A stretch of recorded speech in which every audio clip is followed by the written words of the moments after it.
दिशा छात्र संगठन की भी फंडिंग किसी पार्टी से होती है या फिर इसका फंडिंग कहाँ से होता है और लास्ट में ये करना क्या चाहती है, बदलाव लाएगी कैसे। आवाज़ उठाना एक बात है, बदलाव लाना दूसरी बात है। बदलाव लाने के लिए आपको पावर में आना होगा, तो ये इसके बारे में बताइए। भगत सिंह को याद करने का मतलब केवल इनके मूर्तियों पे फूल माला चढ़ाना नहीं, बल्कि इनके विचारों को घर घर तक पहुंचाना है। अभी छात्र नौजवान बेरोजगारी की मार झेल रहे हैं, जहां महंगाई आसमान छू रही है, जहां विश्वविद्यालय के दरवाजे पर पैसों के ताले लगा दिए गए हैं। नमस्कार, प्रणाम, आदाब एवं सत श्री अकाल जी। मेरा नाम दिलखुश झा है और आप देख रहे हैं हमारा समाज। दोस्तों, आज हम कंपनी गार्डन में आए हुए हैं। यहाँ पे दिशा छात्र संगठन के कुछ लोग भगत सिंह की जयंती पर आज उन्हें याद कर रहे हैं, अलग अलग तरह के कार्यक्रम कर रहे हैं और उन्हें श्रद्धांजलि देने की कोशिश कर रहे हैं। आज हम कंपनी गार्डन आए हुए थे तो मैंने सोचा क्यों ना दिशा छात्र संगठन के लोगों से कुछ बात किया जाए, भगत सिंह के विचारों को जाना जाए, उसे जिया जाए। क्या भगत सिंह जो सोचते थे उनके विचार आज भी जिंदा हैं या नहीं?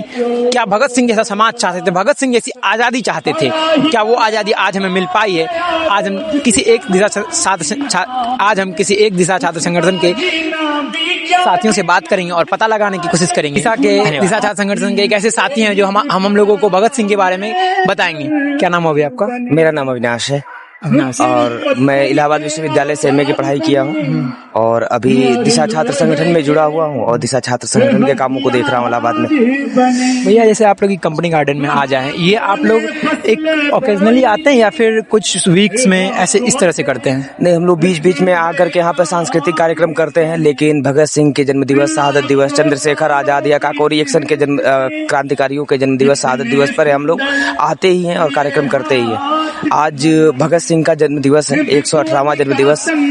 भगत सिंह 23 साल 5 महीने और 26 दिन की छोटी सी उम्र में देश के लिए कुर्बान हुए थे, लेकिन आज आमतौर पर भगत सिंह का नाम आने पर लोगों के दिमाग में यही बात आती है कि ये बम पिस्तौल वाला कोई बहादुर नौजवान था। टीवी चैनल, मीडिया, अखबार या शिक्षा व्यवस्था भगत सिंह की हैट वाली फोटो या बंदूक खोसे हुए फोटो तो घर घर तक पहुंचा दिए, लेकिन जिस समाज का सपना लेकर के केवल 23 साल 5 महीने और 26 दिन की उम्र में भगत सिंह कुर्बान हुए थे, उस समाज का सपना आज कहीं ना कहीं पीछे छूटता जा रहा है। भगत सिंह के ही साथी थे शिव वर्मा, जिनको काले पानी की सजा हुई थी।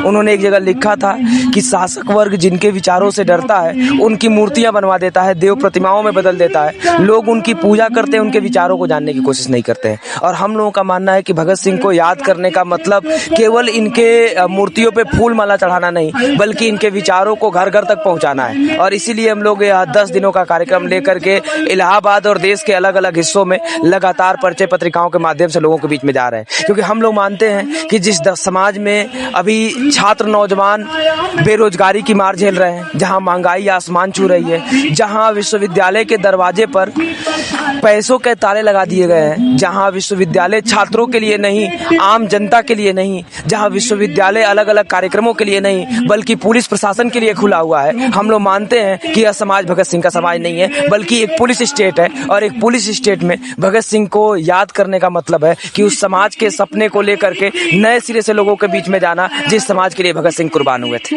भैया, एक बात बताइए कि जैसे कि मैं भी इलाहाबाद विश्वविद्यालय का छात्र हूँ, मैंने काफी जगह पोस्टर्स देखे हैं, काफी जगह कितने प्रोग्राम में मैं शामिल भी हुआ हूँ, लेकिन मैं आप दिशा छात्र संगठन के अंदर के हैं, ठीक, साथी हैं, मेंबर रहे, तो मैं आपसे पूछना चाहता हूँ कि ये मुहिम आप लोगों को कहाँ तक सफल रही है? क्योंकि बहुत पहले से ये चली आ रही है, तो ये कहाँ तक सफल रही है? हाँ, ये मुहिम जब हम लोगों ने शुरुआत किया था दिशा छात्र संगठन का, तो ये गोरखपुर विश्वविद्यालय से शुरुआत हम लोग किए थे, उत्तर प्रदेश के एक बेहद छोटे से जिले से।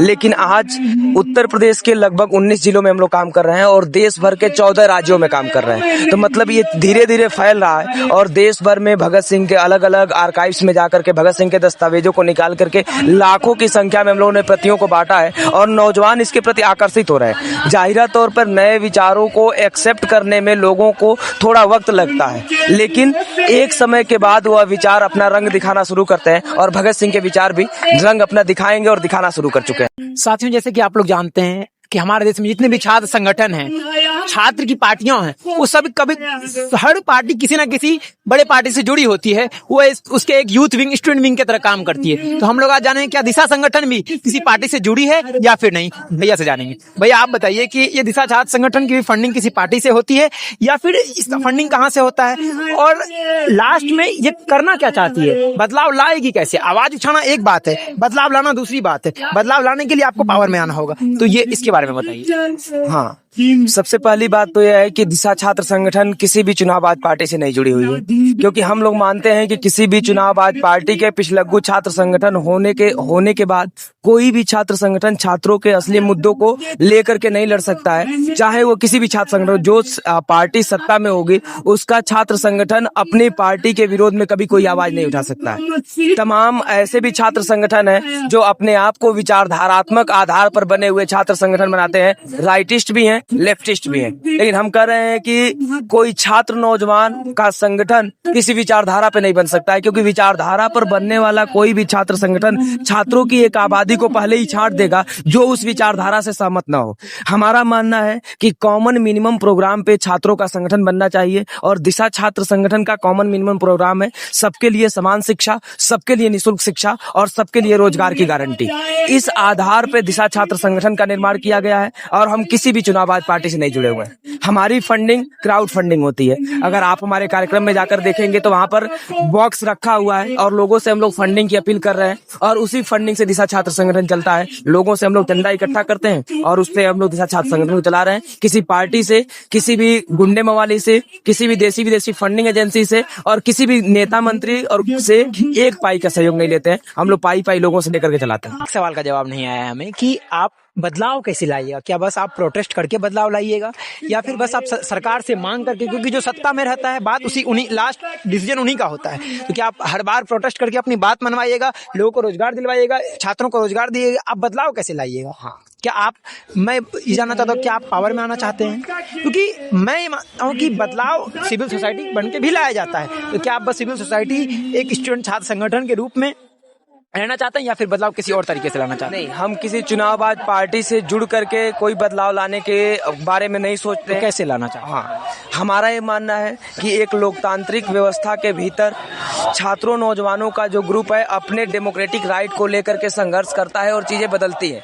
जैसे कि एक समय में हमारे ही देश में अछूत जो थे उनको कोई कानूनी राइट नहीं था, लेकिन लोग लड़े और वो सत्ता में नहीं पहुंचे थे। लेकिन अछूत समस्या को हल करने के लिए कानून बनवाया गया और हल कराया गया। इसी तरीके से अगर छात्र जो 32 करोड़ बेरोजगारी का दंश झेल रहे हैं वो अगर सड़कों पर उतरे और लड़े तो जाहिरा तौर पर कानून बनवाया जा सकता है बेरोजगारी के खिलाफ, सबको रोजगार के लिए। अगर आज हमारे देश में विश्वविद्यालय खुले हुए हैं और विश्वविद्यालय के सामने पैसे की दीवार खड़ी हो रही है, छात्र सही तरीके से संगठित हो तो विश्वविद्यालय की फीस को बंद करवाया जा सकता है, खत्म करवाया जा सकता है। तो सिविल सोसाइटी और स्टूडेंट अपने मोमेंट, अपने ग्रास रूट लेवल से खड़े होने वाले मोमेंट के जरिए परिवर्तन लाते रहे हैं, लाएंगे। भगत सिंह को हम अपना आदर्श मानते हैं। भगत सिंह कभी भी सत्ता में पहुंचने की कोई लड़ाई नहीं लड़ रहे थे। उनका मानना था कि सत्ता में वो आबादी पहुंचे जो मेहनत करती है, और हमारा भी मानना है कि आज पूंजी के द्वारा जो पूरी व्यवस्था संचालित हो रही है, इसके जगह पे जनता को केंद्र में रख करके व्यवस्था संचालित होगी, और इसके लिए जनता सड़कों पर उतर करके अपना संघर्ष करेगी, तभी वो जीत हासिल होगा। कोई चुनाव के रास्ते परिवर्तन हम लोग नहीं मानते कि आखिरी तौर पर परिवर्तन होगा। बहुत बहुत धन्यवाद, आपने हमसे बात किया और भगत सिंह के विचारों को इतने अच्छे तरीके से बताया। धन्यवाद।